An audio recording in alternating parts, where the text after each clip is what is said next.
சொல்லும்போது இறைவனுடைய இயல்பு என்று சொல்லி ஞானம்தான் இறைவனுடைய இயல்பு, அந்த ஞானத்தை நாம் அடைவதுதான் இறைவனுடைய திருவடியை அடைவது என்ற கருத்தினை நமக்கு பதிவு செய்தார். இறைவனை அடையக்கூடியவருக்கு உடம்பு மட்டுமே கருவியாக அமைவது, அதற்கு யோகம்தான் சிறப்பான வழிமுறை என்பதை இந்த இடத்திலே சொல்லினார். யோகம் என்றால் ஒன்றுதல் என்ற பொருளை ஒரு எடுத்து காட்டினார். ஒன்றியிருந்து இணைமென்கள் உந்தமக்கு ஊனம் இல்லை, நவக்கரசருடைய திருவாரர் அந்த பாடல் வரிகள் இந்த இடத்தை நாம் நினைவு கொள்ள வேண்டும். அதே போல பசியோடு வருகிறவர்களுக்கு அந்த பசியை போக்குவதுதான் இறைவனை சேர்க்கக்கூடிய ஒரு தொண்டு நெறி என்பதை நமக்கு உணர்த்தி காட்டினார். ஏதாவது பக்தி யோகம் என்ற பெயரை சொல்லி கல்வி யோகம் என்ற ஒன்றையும் ஞான யோகம் என்ற இந்த 3 யோகங்களை பற்றியும் நமக்கு விரிவாக நமக்கு எடுத்து சொன்னார்கள். அதே போல கடல் தந்து அருளவும் என்ற அந்த வரிக்கு கழிதல் இந்த பிராரத்தம் என்ற வினைக்கு ஞானசம்பந்த பெருமான் அந்த ஒளியோடு கலந்த அந்த நிகழ்வினை வரலாற்று நிகழ்வினை எடுத்து பொருத்தி காட்டி நமக்கெல்லாம் சொன்னார்கள். அவன் அருளாலே அந்த கடல் தந்து அருளவும் என்ற சொல்லுக்கு அந்த விளக்கம் பொருத்தமான விளக்கமாக அமைந்திருந்தது.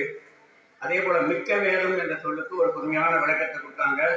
பல வேதங்கள் என்ற சொல்லை சொல்லி வேதங்கள் வேறுபடக்கூடியது, ஆனால் ஆகமங்கள் எல்லாம் ஒன்றே என்பதையும் நமக்கு எடுத்து காட்டினார்கள். உளவாசிரி என்பதற்கு ரொம்ப நகைச்சுவையான விளக்கத்தை அவங்களுக்கு கொடுத்தாங்க. பழைதரு மாபரன் என்ற சொல்லுக்கு ஒரு புதுமையான விளக்கத்தை கொடுத்தாங்க. ரொம்ப நயமான விளக்கம் அதெல்லாம். அடுத்து இன்னும் சிறப்பாக பாருங்க, 47வது பாடலே பழித்து நின் பாத பழந்தொழுந்து எய்தி, அதுக்கு ரொம்ப விரிவான விளக்கம் நீண்ட நேரம் எனக்கு சொன்னாங்க. நமக்கு வினையினுடைய பயனை உயிர் தானே எடுத்துக்கொள்ள முடியாது. அவரவர் செய்த வினைக்கு ஏற்ப இறைவன் அவரவருக்கு அந்த வினை பயனை ஊட்டி கொண்டிருக்கிறான் என்பதைத்தான் சொல்லி நல்வினை, தீவினை, அடுத்தது 3வது மயக்க வினை என்ற ஒரு வினை கோட்பாட்டை நமக்கெல்லாம் வலியுறுத்தி கொடுத்தார்கள்.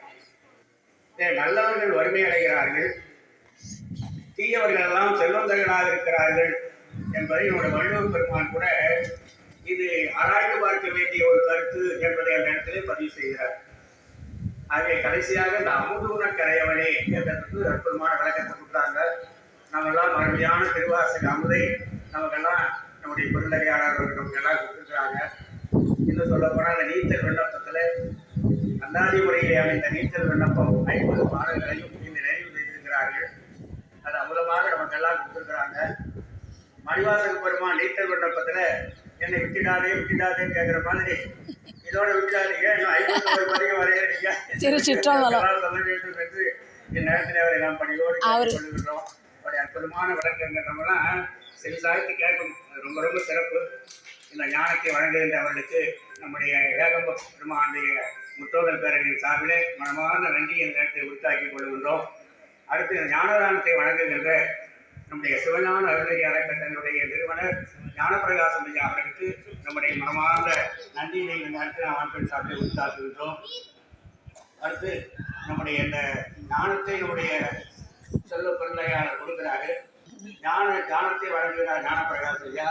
அதெல்லாம் ஒரு அடியார்களுடைய மனநிலையை கொண்டு சேர்க்கக்கூடிய ஒரு பொருட்களை ஏற்று செய்யக்கூடிய நம்முடைய அமைப்பினுடைய அமைப்பாளராக வழங்கக்கூடிய ரேணுகாமையார் அவர்களுக்கு நம்முடைய அடியார்கள் அனைவர் சார்பில் நன்றியை தெரிவித்துக் கொள்கின்றோம்.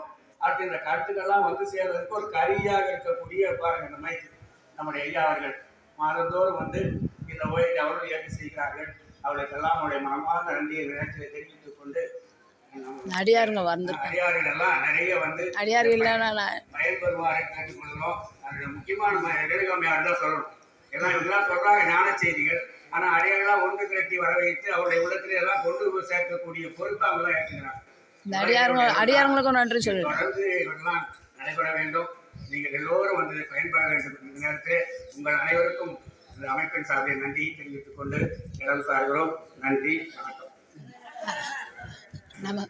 வான்மையில் வழாது பெய்க மணிவளம் சுரக்க மன்னன் பொன்முறை அரசு செய்க உறைவிலார்கள் வாழ்க நான்மறை அறங்களோங்க நற்றவம் வேண்டி மல்க மேன்மைகள் சைவ நீதி விளங்குக உலகமெல்லாம் மேன்மைகள் சைவ நீதி விளங்குக உலகமெல்லாம் மேன்மைகள் சைவ நீதி விளங்குக உலகமெல்லாம். சிவனே போற்றி. எண்ணற்றவர்க்கும் இறைவா போற்றி. காவாய் கடகத்தனே போற்றி, கைலை மலையானே போற்றி போற்றி. திருச்சிற்றம்பலம். இந்த நன்றியும் இந்த ஐயா சொல்கிறது, நம்மளுக்கு இறைவன் ஏகம்பம் கொடுத்துருக்காரு. எல்லாமே எடுத்து குறிப்பு எடுத்து இது பண்ணுறது ரொம்ப பெரிய விஷயம். நம்மளுக்கெல்லாம் இது பெருமை, நம்ம அமைப்புக்கும் பெருமை. திருச்சிற்றம்பலம். திருச்சிற்றம்பலம்.